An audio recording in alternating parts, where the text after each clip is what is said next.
Okay, folks, we're going to crack on now. Others may join us over the course of the event, but we can have this way a very sort of intimate, engaged discussion, I'm sure, even if it's in flesh and real life rather than online. I'm Jeremy Cliffe, I'm the politics correspondent to The Economist, and we're here to discuss Big Society 2.0, Can the Web Rejuvenate Our Communities? And I'm joined by a panel of experts very well placed to talk about the juncture between politics, business and technology. And I think they can all bring something slightly different to the debate, so it should be an interesting one. From my right to my left, we start with Chris Yu, who is the head of digital government at Policy Exchange. Chris has worked for, I see, the government's Prime Minister's strategy unit previously, and is on the UK Data Strategy Board. And I have to say that I'm not just saying it because it's a Policy Exchange event, but Policy Exchange has, I think, rather led the way on digital government and the matters pertaining to it. Then we have Right Hon Tom Brake MP for Carterton and Wallington in South London. Tom's served in a variety of roles as Lib Dem shadow cabinet spokesman for the Liberal Democrats. And he's on the Lib Dem Backbench Committee on Home Affairs, Justice and Equality. So I was. Oh, you're no longer? I'm no longer. Okay, well, in any case, well placed to talk. Deputy Leader of the House of Commons. Sorry, you said shadow. Oh, did I say shadow? Anyway, no, on the Backbench Committee. Anyway. Dementia or hearing. Sorry. Okay, so well placed to talk about the sort of civil liberties elements of this debate. Then we have Clive Richardson on my immediate right, who is the Director of Research and Public Affairs for GoOn UK, which is a small charity which works to inspire people and organisations to develop their digital skills, if I'm not mistaken, and previously worked as a civil servant, so another angle to bring to the debate. And last but not least, we have Mark Davies, who used to work as a special advisor to Jack Straw in the Foreign Office and the Justice Department, and is now head of communications for the Royal Mail, who Post Office. The Post Office. An important distinction, particularly these days. Apologies, it's early in the morning. And can therefore talk about the kind of the transition from sort of physical communications and paper communications to the web. So a very distinguished panel. I'm just going to let each of them talk for about 5 to, I think I've been told, 5 to 7 minutes on the broad things, and I'll let them sort of range fairly widely so that we can get a lot of issues on the table. But 3 particular sort of tensions occurred to me when I was sort of looking at the remit of this discussion, and perhaps they might want to speak to one of those or more than one. The first is this question, and I'm sure they will anyway, but the question of inclusion. Democracy is all about engagement and inclusion, and yet the web, certainly as it has developed over the last 10 or 20 years, is in some ways innately exclusive, increasingly less so, but there is still a digital divide between those who do everything online and those who do very little still in this country. The second is this question of, can you translate clicks to actual change? Does someone clicking on a petition or a like or whatever actually sort of translate into change in the real world, so to speak? Can you move online campaigns into actual practice? And finally, one thought that occurred to me as a political journalist is the question of, does this drive the kind of focus groupification of British politics? Certainly the last 20 years, the use of focus groups and polling to kind of precision target messages and political campaigns on certain voters has arguably diminished the role of kind of grand visionary politics. And I suppose the question is, can the web sort of revive that, or does the fact you can so narrowly target a message on a voter via the web develop that trend further? So those you might want to talk about, or you might not, but I'll leave it to you. And I think we're going to start with Tom Brake, if that's right. Yes, great. Well, thank you, and congratulations to everyone who managed to get here bright and early this morning. First of all, can I ask, is there anyone from 38 Degrees here? Because I'm then going to... Not really, but Okay. I've supported a couple of campaigns. So I may say something about them shortly. Oh, the gagging. Yeah. And I suppose perhaps that's the first thing that I should start by doing, because one of the briefs that I was given to talk about the Lib Dems and civil society, but I think it might also be worth saying very briefly something about the government and civil society. I'm one of the ministers who leads on the transparency or lobbying bill, and clearly in the last couple of weeks that has generated a degree of interest which the government hadn't anticipated. and that is principally from the charity sector and voluntary organisations and campaigning organisations, because of the proposals that we were making, or the proposals that we had to slightly change the definition of what constituted election materials, which we were proposing moving to a definition based around election purposes. Now, according to the government's lawyers, this had no effect. According to the charities lawyers, this had the effect of ensuring that no charity anywhere in the country had any idea about what they could now legitimately do from a policy perspective in terms of policy campaigns. And 38 Degrees, I think, have played quite an active role in, certainly if their home page is anything to go by, which says that the government are going to gag all charities, in terms of stirring up a perception that the government, and I guess by implication the Lib Democrats, as we're in government, have an intention of clamping down on charities. That is certainly not the case. That was never the case. It isn't the case, and it won't be the case. And just to make that absolutely clear, we're going to change the definition of election. Basically, we're going to go back to the original definition of election materials. So if there was any confusion, cause for charities about what they can do from a policy perspective and where they run the risk of tripping over accidentally into electioneering, which charities overwhelmingly are not allowed to do, then we will have cleared up that confusion. Because certainly we, as Liberal Democrats, we're very committed to the role of civil society and the importance of allowing civil society to have a view, to seek to influence the government. And I think perhaps the best illustration of that is the sort of activity that we see on the ground. My borough, London Borough of Sutton, which has been Lib Dem since 1986, I think has probably one of the most vibrant voluntary sectors anywhere in the country. And for instance, the local authority have been very keen to ensure that, even though they are having to make cuts, as every council is, that the voluntary sector has not been affected by that, and is, for instance, our local CAB is still well funded, and they will often, when talking to people in the voluntary sector locally, will underline how different the experience they've got in Sutton is compared to the experience they're having in many other councils up and down the country, where the voluntary sector has taken a big hit in relation to budget cuts. But what I wanted to perhaps spend just the last sort of three minutes or so on is the how, and perhaps using some examples from campaigning, how the virtual and physical worlds interact, and how I engage people in local campaigns. In the run-up to the last general election, one of the areas of campaigning that we focused on much more heavily was the area of social media, and as part of that developed campaigns around Facebook, Twitter, e-polls, and I think perhaps a very good example of perhaps just a campaign that started in the virtual, well, it started in the real world. St Helier Hospital, our local hospital, moved into the virtual world after there was an announcement that there was a review that was going to close the A&E and maternity at our local hospital.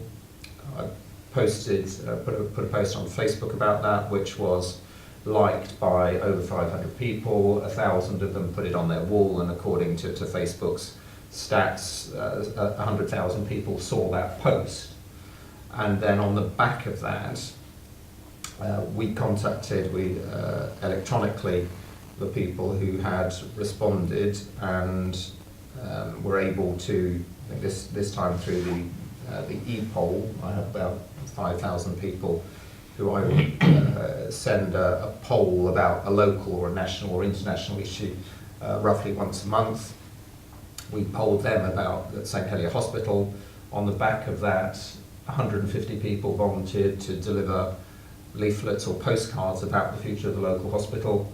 We got all of those postcards out to them, so back into the physical world, and I'm pleased to say that those people then have gone out and delivered them, and we've had 10,000 sort of postcards that have gone through 10,000 doors locally in support of the campaign.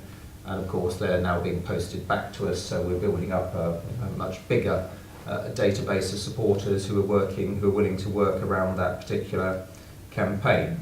And it triggers other things in that because people know my interest in the issue, that I will pick up casework from people who are in the queue at the A&E at St Helier Hospital, tweeting me saying the queue's far too long, why don't you do something about it? So that feeds back into, from the virtual world back into the physical world, really, in terms of taking up an issue and pursuing casework in that way. And we're running other campaigns in a very similar way around transport, where this is one of the things that we did perhaps most successfully in the run-up to the last general election. We were running a campaign around the future of our local night bus, a night bus which a lot of youngsters from Sutton who lived in London Borough Sutton actually go clubbing on a Friday and a Saturday night in Croydon, and they were using the night bus to get home safely from Croydon back to Sutton, or from Kingston coming in the other direction. And when it was cancelled, they then found that they either had to pay for a cab which they couldn't afford, or possibly they were car sharing, perhaps with someone who'd been drinking in the nightclub, or they were walking back, and walking back through Croydon to Sutton at 2 o'clock in the morning isn't something that I would personally want to do too often. And so we built up a similar campaign around that, and through Facebook organised a rally at 10 o'clock in the evening on a Friday night at the bus stop, where the N213 was no longer stopping. And my staff organised this, and I thought, well, that's great. I'm going to be outside this bus stop at 10 o'clock at night by myself and with 2 members of staff, and that's going to be really quite depressing. But in fact, there were about 100 young people who turned up simply on the back of a Facebook post saying, come here and we want to do something about this. And the outcome of that, finally, a couple of days ago, was that Transport for London, having maintained the pressure on this campaign, announced that although they're not going to restore the N213, they are going to extend the operating hours of the 154 bus, which runs roughly the same route. So there'll be a last bus at 2 o'clock from Croydon, which just about gives the clubbers something to come back safely on from. Tom, by way of sort of teeing you up for your concluding remarks, Yeah. I'd just be interested to know, do you think that you end up, as a result, sort of pursuing the campaigns and engaging with the constituents that are most active online? This I suppose, is a question that it's hard to sort of put a number on, but is that a concern, do you think? Well, I think it would be a concern if the campaigns that we were running were exclusively online, but clearly they're not. Yeah. That example of generating 150 people willing to help deliver leaflets in their area around the future of the local hospital feeds directly through people's letterboxes. People are responding who, some of whom will have email addresses, others won't, but they'll be engaged in the campaign through the post. So I hear what you're saying, but I think in practice you can hit both people who are interested online and people who don't have access. But that's hopefully given you a flavour of the way that certainly politically and from a campaign perspective these connections between the virtual and the physical world can work. Well, that lines us up very nicely to go over, if I may, to Mark. Sure. Just particularly talking about the interaction between online and offline, and those who have access to one and not the other. Sure, thank you very much, Alan. I think sort of open by saying, I think for some colleagues it may seem incongruous that the post office has a kind of a view on the future of the web and the digital revolution. After all, we're a business that was established by Charles II in 1660.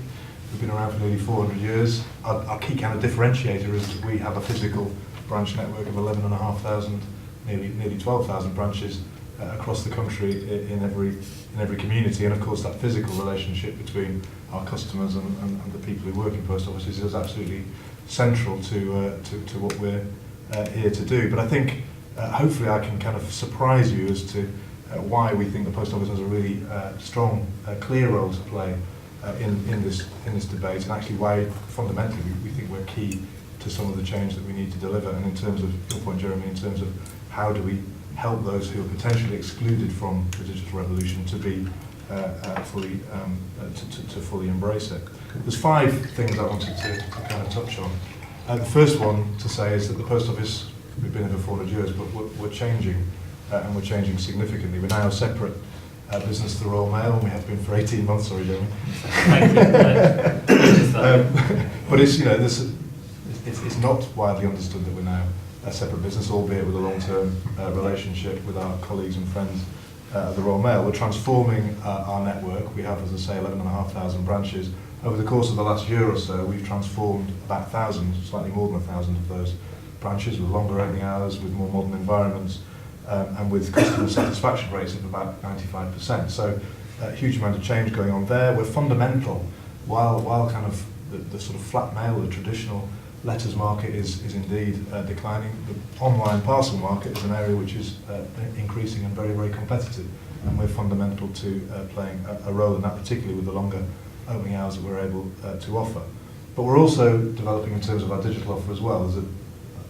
As the physical network of the Post Office remains, so the digital Post Office is being developed, and particularly in relation to financial services, an area which we're increasingly developing in.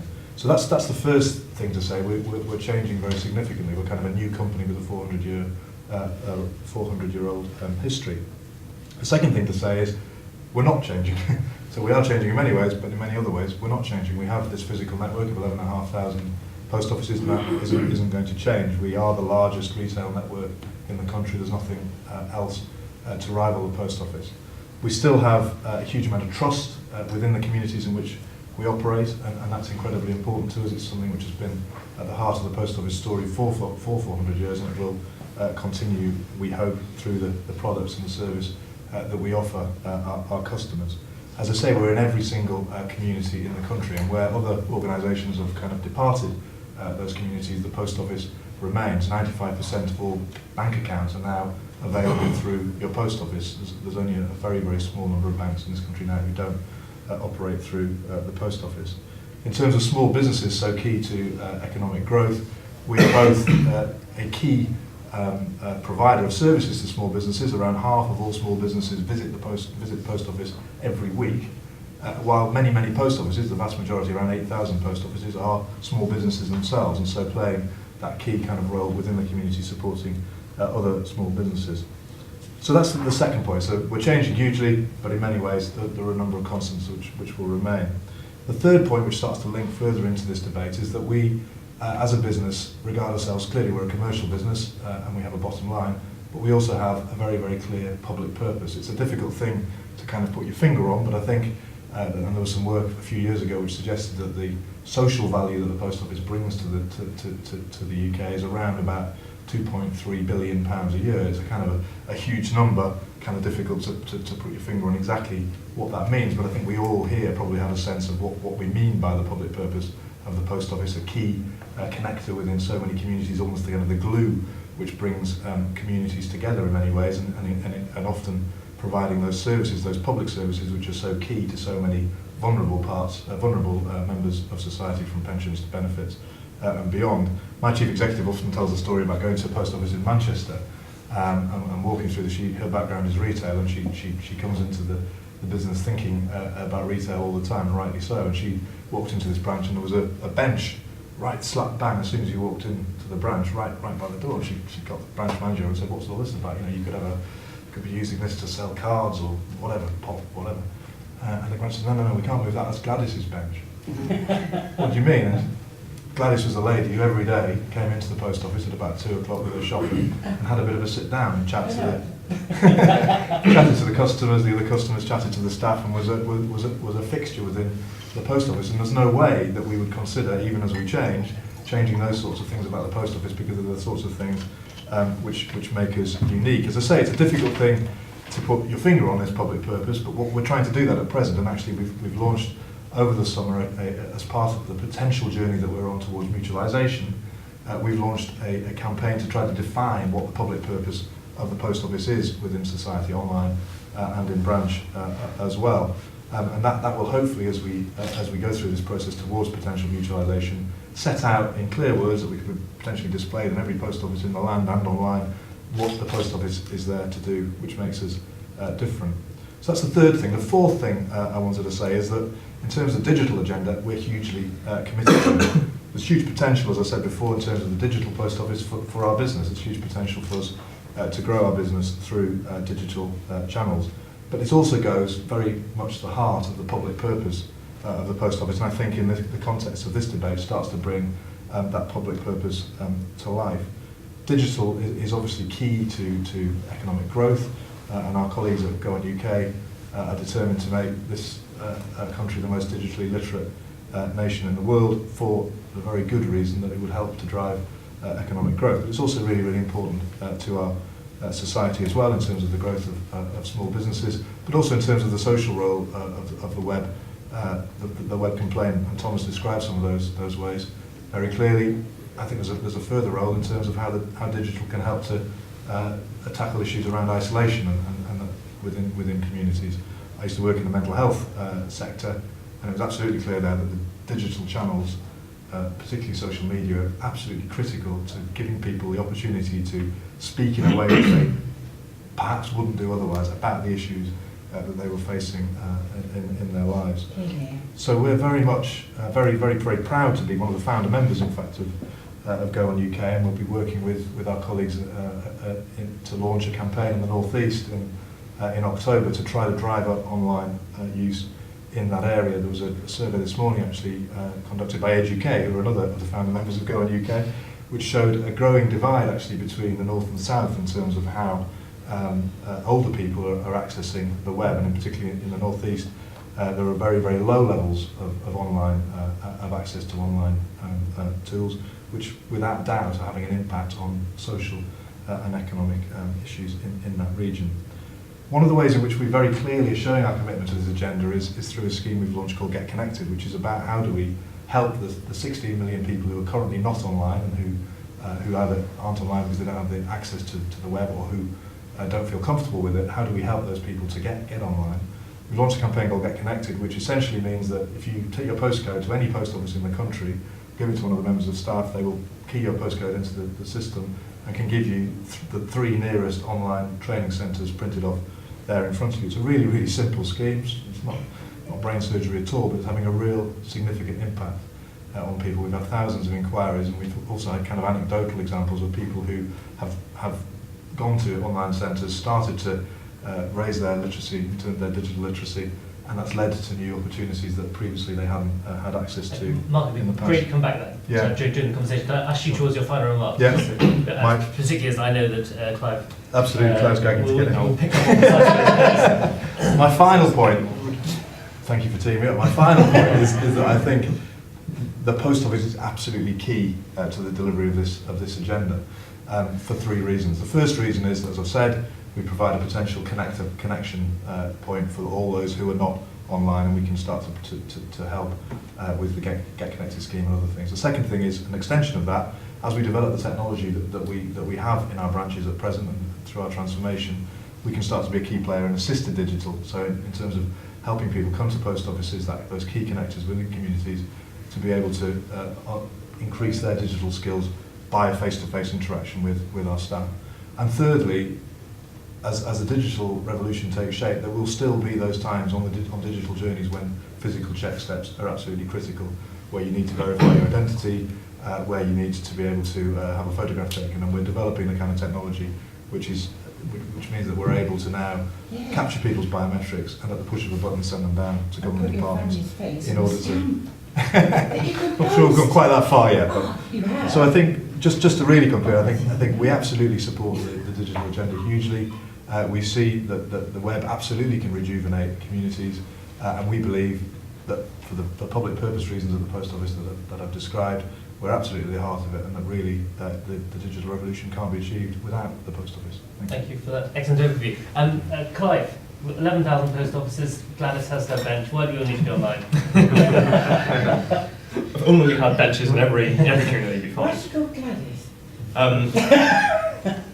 So I brought along with me something you might have seen on Sunday, which is the Observer's new tech monthly supplement. They've kind of started producing it, it's a good read. Whenever I was flicking through it, I thought something was interesting. It's sort of devoted to technology, science and ideas. And the editor's opening remarks talk about how tech has found us and has come into all of our lives. And look at the number of people using tablets on this side of the bench and on phones on that side of the bench. I think it's kind of quite true. And it goes on to say how tech is embedded into all of our lives and has transformed the way that we live, work, and play. This is undoubtedly true. The internet has kind of changed our lives, and it's quite difficult to imagine what your life would be without digital technologies more broadly. But this isn't the case for still a significant proportion of people in the UK. So whilst the UK has got great digital foundations, so there's really off a few stats, the internet economy accounts for over 8% of our GDP, which is the highest paying G20 country. Over half of adults own a smartphone. We do more shopping online than any other EU country, and over 25% of people online in the UK watch TV every week, which is the highest proportion internationally. So for those who are online, we're doing a lot of things on there. But there's still 16 million people in the UK who lack basic online skills, and that includes 7 million who have never used the internet, not once. So 25% of the population lack skills, and 15% just have never even touched the internet. So who are those people, and why does it matter? So this might be the Davies. So it may not be a surprise that it's the kind of traditionally vulnerable and excluded groups who are also less likely to be online. So if you look at people who aren't online, half of them are over 65. Almost 3/4 are from socioeconomic groups C through D and E. Half of them live in social housing, half of them have no qualifications. There's a high portion of people who are disabled. So it's classically vulnerable groups who are the ones who don't have access. So of the transformational potential that the internet brings, those who need it the most are the ones who are least likely to be looking to access it.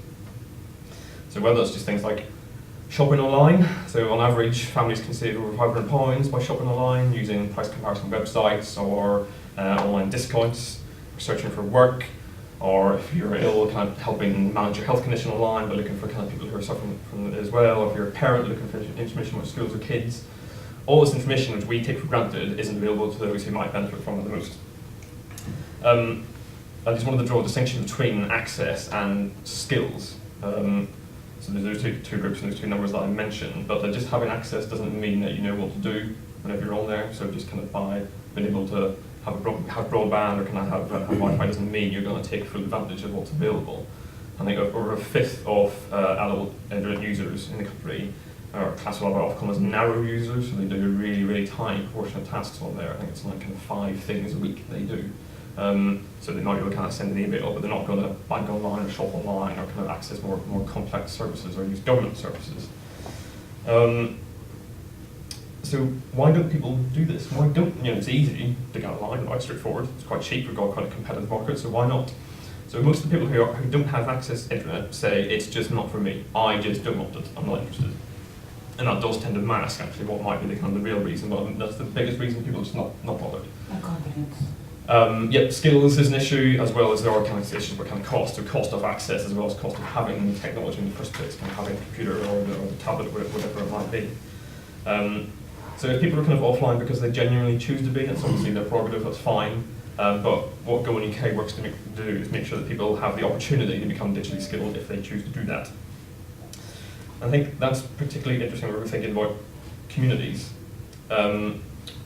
It's not just about kind of getting the community kind of plugged in and connected, but making sure they know kind of why they're doing this and how they can kind of get skilled up on it. That's why the Post Office Get Connected campaign is so vital, which is you can go somewhere physically and get help. You can go to the centre and get help with this kind of stuff. So if you don't know what to do, then you can it's a clear route to go and get some support. But community online activity is going to reflect the makeup of the neighbourhood. So if a community is strong offline, if it's kind of got good ties, then it's going to be kind of strong online once people understand why they're doing that and how they do it.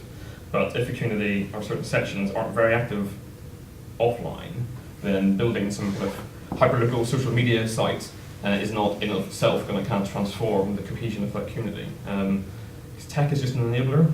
It's not going to kind of transform the kind of values of people. It just makes it easier. It's all about the outcomes. Nobody wants to use internet just for the sake of it. It's all to, kind of shop online or kind of communicate with your friends and family or achieve outcomes. And just kind of putting in the pipes isn't enough. We need to teach people how to use it and how to get better at doing it. Carers. I just want to finish with kind of one example of a project that I really quite like, which is called Casserole Club, which is a project which connects people who like to cook, who have the resources to cook some extra food, and share it with older people nearby who could use a kind of simple home-cooked decent meal. So it gets more people eating kind of healthier food, improves communities by building links between neighbours, and it also helps prevent isolation of older people. So cooks sign up online, they go through the safeguarding process online, and then they search for people, diners near them, who kind of want help online, and they can also check out who else is cooking in their area. Whenever Castle Club piloted this service, the biggest problem they had was getting diners to sign up online. So 80% of their diners are over 80, which is the group who are least likely to use the web. So great idea, really simple, real trouble in actually delivering the service in the community. So they now work with local organisations like Age UK and other community organisations to kind of attract people to kind of use this. So they've had to kind of install that offline channel, but that increases costs and friction and reduces efficiency and makes it a bit more difficult. So it's a great idea, connects communities, improves outcomes, helps reduce isolation, but it's just not possible. It's not possible to scale without the web, because that's what makes it achievable. Sorry? Shepherd's Pie Club? Casserole Club. So I think just two things to take away, one of which is there's still a lot of people who aren't online, who don't have the skills. So digital public services and community services aren't going to succeed unless we kind of work to actually get them online, get them digitally skilled, and always really kind of focus on the outcomes. So you're not going to get engagement just by getting people connected to the internet. It's all about kind of what's it for, and what are they going to do in there, and how can they do that.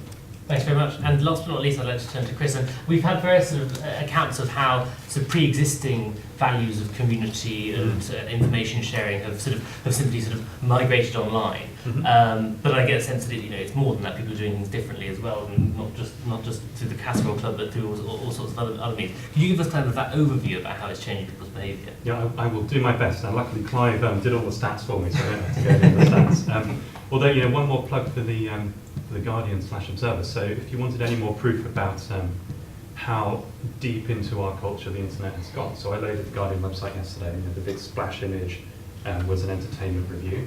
It's interesting, 5 stars, you can click through. One of the longest reviews I've ever read of an entertainment product on the Guardian, and tremendously insightful. And of course, it wasn't a movie or an album; it was a video game, Grand Theft Auto 5. You can think what you think about the game, but it's astonishing that it's got to that position on the front of that site. But you're right. So the internet has I think changed a lot of things, and I was just going to spend a few minutes on some of those changes, and then a couple of minutes on some of the things that give me cause for optimism and maybe some sort of moments of hesitation. So on the change front, one of the things that we explored in a piece of work that we published recently was just how the internet has turned pretty much every industry on its head. And you have all these examples like Kodak, who invented the digital camera, failed to execute on it, saw film cameras supplanted by digital cameras, and frankly now we're seeing those destroyed by Instagram and so on. Instagram sold for $1 billion, 13 employees, right? It's astonishing. You think about the way that our high streets have changed and our tendency now to shop online, and what that's doing to the way that we live other parts of our lives. And again, we tend to sometimes think of this as being a niche activity, but Amazon now sells more e-books than hardbacks and paperbacks combined. Right? And this is in the space of a few years. It's incredible. And the thing which I think is really interesting is beyond all the stories about social networks, like Facebook and Twitter and so on, it's the thing which the internet has done around collaboration. Right? So the internet and the web is a fundamentally collaborative place, and lots of the early technologies were built in these kind of interesting partnerships rather than by single companies. And what it's done, or one of the things that it's done, is it's changed the economics of lots of transactions. And in particular, it's changed the economics of peer-to-peer activity. So websites like eBay bring millions of people together to move items that would probably otherwise be unwanted from one person to another, unlock value, in a way that just wasn't possible before the web existed. FreeCycle does a similar thing, except you don't have to pay, which is kind of cool. It's astonishing what you can put on FreeCycle and people will come and take away for you. It's incredible, highly recommended. Things like Airbnb, which is helping people simultaneously find places to stay when they're traveling, and also helping people unlock assets in their property that would otherwise not be used, right? So I can put my spare room on Airbnb and someone can connect up and read the reviews and rent it. Again, all of these sorts of capital goods that people wouldn't have had access to are unlocked through the power of the internet and collaboration. So you get all of these virtual communities springing up. And you get them not just for those sorts of very commercial activities, but things like Patients Like Me, which is a website where you can go on and find other people who've got similar medical conditions to yourself and engage with their experiences with your peers rather than through a medical practitioner. Not that you don't have to go and see your GP or your surgeon, right? But it gives you another route to access and connect to people. And a lot of people find that tremendously powerful, and it just wouldn't have been possible beforehand. So, you know, some of the things that give me hope. Well, I guess you know, it is this, and several people have talked about this, the fact that these connections do seem to persist offline as well as online. So, if you've seen the site Grandsnet, which is like Mumsnet, but with the obvious difference, one of the things that's interesting on there is one of their most popular features is the local forums, right? So people wanting to discuss issues in their neighbourhoods, and often people asking, how can I now meet up with all the people that I've just met online and discuss all these issues with, so that we can do this in real life and make a difference to our local area. Similarly, lots of the like the social entrepreneurship activities that I see, people I meet in that sphere are using the web to do powerful things which then have an impact on real lives. The thing which I think is interesting and challenging, and you alluded to it right in your opening remarks, was this question, you put it around, you know, the sort of focus groupization of politics. And some people, I think, describe this issue as the filter bubble. Right? So I'm part of all these online communities, and I self-select into groups of people which, despite my beliefs in diversity and so on and so forth, tend to be a bunch of people who are mostly kind of like me. And I get bombarded with opinions which broadly reinforce my pre-existing prejudices. And this is kind of not a nice feeling, but it's interesting, I guess, to wonder over a longer horizon, what does that do to our ability as a society to debate difficult, challenging issues? And I don't think all hope is lost. I think there is enormous potential here, but it's something that we want to be careful around. Thank you very much. I found your point about the filter bubble problem particularly interesting. Does anyone have any questions they want to throw to the panel straight away? I was saving up a couple for that I wanted to ask myself, but I think it's only fair to give the audience a go. Okay, well, I wanted to, while you're pondering your questions, jump in just with a point which to anyone on the panel, which is this idea about the disconnection between, or not disconnection between physical communities and online communities. And while you've all spoken of examples of how online engagement can help build closer communities in the real world, I wonder to what extent you've got people who are kind of campaigning on, for example, global issues, or who are sort of hooking up with friends on the other side of the world, who are who go and read another country's newspapers rather, or national newspapers where once they read local ones. I mean, it seems to me that to some extent you're always going to have a disconnection between the local and the user of the local community and one's life as a user of the internet. I mean, is that necessarily a bad thing? The time once spent on local concerns inevitably devoted to sort of more geographically detached ones. Can I perhaps ask a similar question, and which might or might not answer yours, which is, there seems to be an assumption that boosting the level of online activity for people who are not currently connected, or more online activity for those who are, is automatically a good thing, which I'd like to question, because I suppose the logic of this is that eventually we do everything online and we don't actually ever speak to a person. I think that is an issue. So when I go to Sainsbury's to do the shopping, I will consciously make a choice not to go to the automatic scan your items, but I actually go to the counter where there's a woman that I know and I've been talking to probably in Sainsbury's for the last 10 years, and we go and have a chat. She asks me how are you, and I ask her how is she. So is it right to assume that actually we want to try and maximise on the online? Interesting. Yeah. Didn't want to Good jump out question. Well, I think from a post office perspective, I very much hope that that the physical face-to-face contacts do continue. I think this is linked into the kind of the wider debate about the future of high streets and the future of communities in general is interesting. Robert Peston was on BBC Two last night, for those who weren't out in the fringes and the bars talking about this very issue.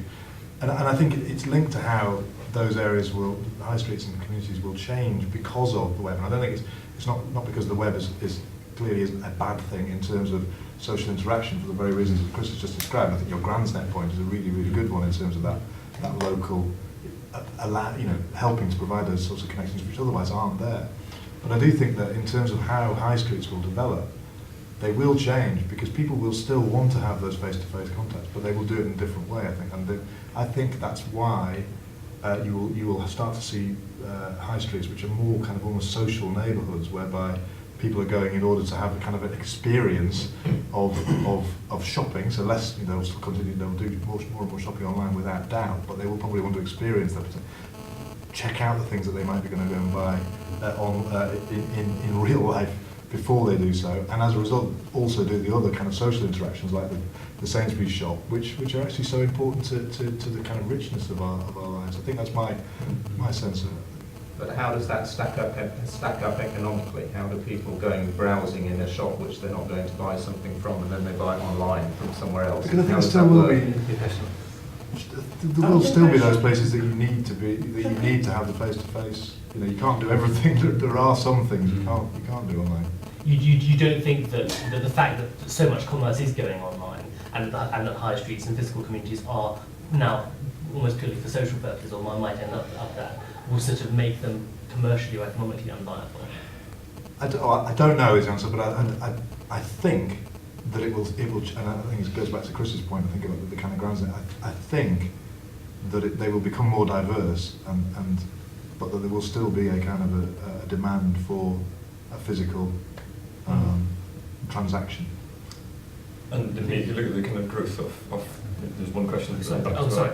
Of kind of click and collect, where you kind of buy a thing online and then you go and kind of pick it up. So if you're a kind of savvy retailer, then you'd have that as one channel, but also then whenever people are in your store, you kind of make sure they kind of buy other things. Take the question from the back. Sorry, this is a point of information? Oh, please. Is this a debate? Yeah, please. For everybody? Yeah. Oh, right. Could you specify, when you said the country, which parts, Mark, that you meant, which part of the nations which and regions? country? The whole of the United Kingdom? Yes. Right. And the other thing was, have the panel thought about linking up with the Chinese internet, because my son went to China and we said, oh, can we speak to you on Facebook? And some people said yes, some people said no, but we actually managed to do that.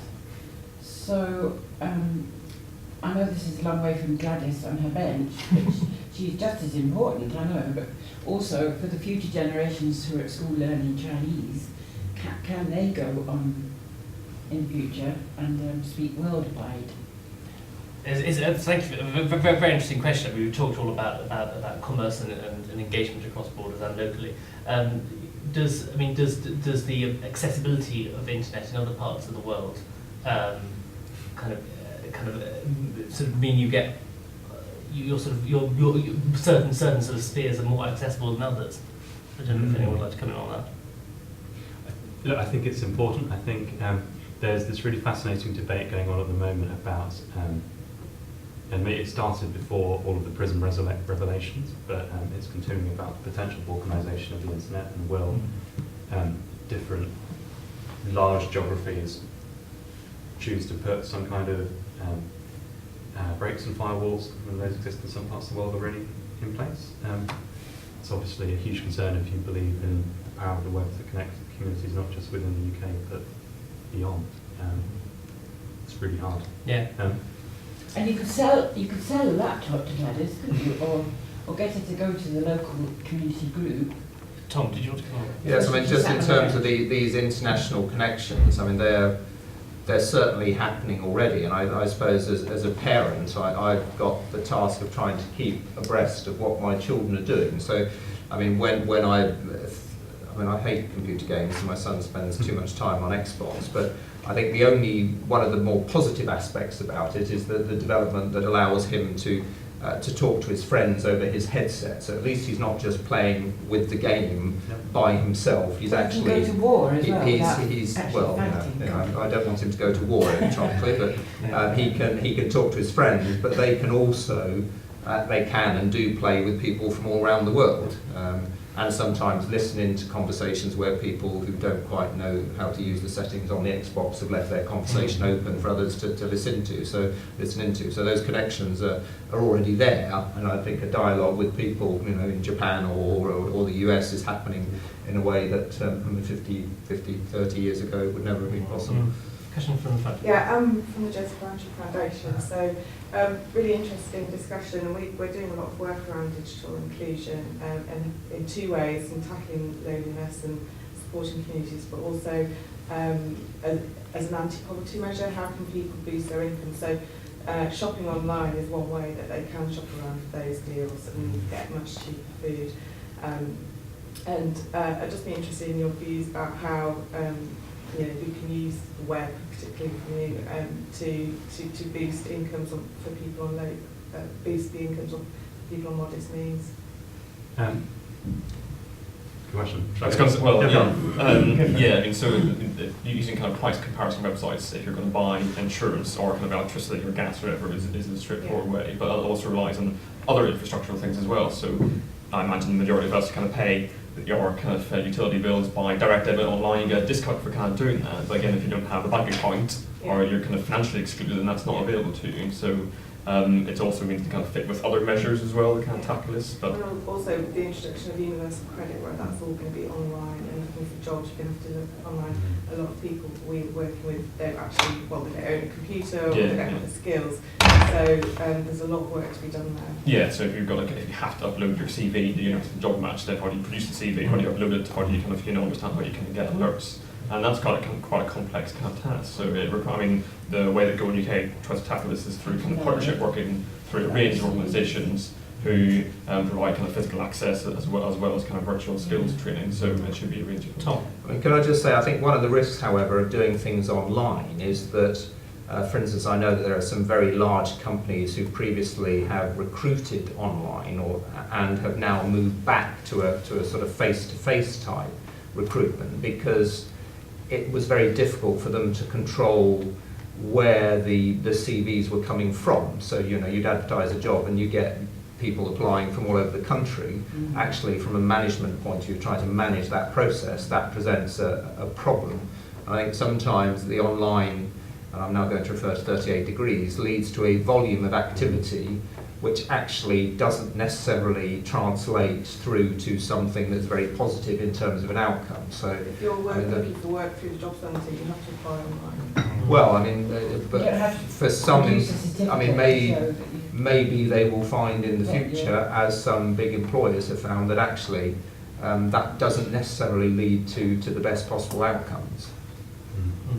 I wonder, just on the point I think you made about the fact that those that are already most sort of marginalised in society tend to be those who struggle most with both access and skills to the internet. This risk that by moving stuff online, whether it's welfare provision or sort of the availability of price comparison websites and other forms of using the web to boost your economic situation, but that they miss out on that and start from a bad situation and miss out on ways to rectify that. Is that fair? So I think it's clearly something that you've got to be very mindful of. I think, and I'm not suggesting you're saying this, but a conversation which says, well, we can never digitise activities because some people don't have access to the internet is not a sensible place to be. And I think one of the things that it's important to remember is there are many people offline at the moment or who don't have the appropriate skills at the moment. if you look at trends in internet penetration and internet usage, actually the number of people using the web is going up very, very fast. And one of the things which is happening, and it goes back to this point around how do you engage people, is that for a long time we thought that to get people online, you sit them down in front of a computer with a mouse, and it's a very intimidating experience. And actually the truth is, most people will end up on the internet without even realising it, because they'll go and swap their phone that at the moment makes phone calls for a slightly newer phone, and even the most basic phone will have better internet on it in 2018 or whenever it is than my iPhone does now. And we're starting to see that all around us, and some of the work that we've done before with older people and how they use the internet, particularly the ones who haven't encountered it before, is this point that actually when you sit down with someone with a tablet and show them Skype or something, and they can connect with their grandchildren, then there's a sort of light bulb moment. But I think that, getting back to your question about how is this going to help people, like as ever, right, it's all in the execution, right? So just saying, well, we'll digitise things and they'll be better, it's all about how you do it and what are the mechanisms. So on the job searching, for example, it must be possible to use the internet and data and connectivity to do a better job of matching people who are out of work to vacancies. Will it solve all of our problems? Probably not, right? But it kind of takes us in the right direction. And I think the point about chopping the line, bills and so on and so forth is absolutely right in terms of practical ways to save money. Interesting. Did anyone else want to come in on that? Could I ask Clive, you said assistive technology is, you can't change people's mindsets, but you can change the reading age, the presentation, to suit whoever's looking visually, and you can use it for other people as well, who are disabled. So surely we should have a lot more assistive technology, and maybe if you issue a phone, perhaps you should have a license to make sure you can operate. Do you need to have an a digital driving license? There is a thing called the European Computer Driving License, and it's a professional qualification. But you're absolutely right about, and this is kind of back to Chris's point, about kind of how technology makes access more straightforward. And as we see advances in it, we're going to get more people online that way. If you've got any kind of basic literacy or numeracy issues, it's quite hard for you to use a keyboard, but it's easy to use a tablet because the touchscreen is much more kind of intuitive. And if you do have kind of disability or any kind of visual impairment, then there's tech can help you and massively kind of improve your life. I commented that recently whenever someone who was visually impaired was on stage talking about how excited he was about Google Glass, because it's going to let you it will look at an object and speak what it is to him. So he's blind, but he can essentially can't see what's going on. He couldn't wait for this to become commercially viable because it will transform his life.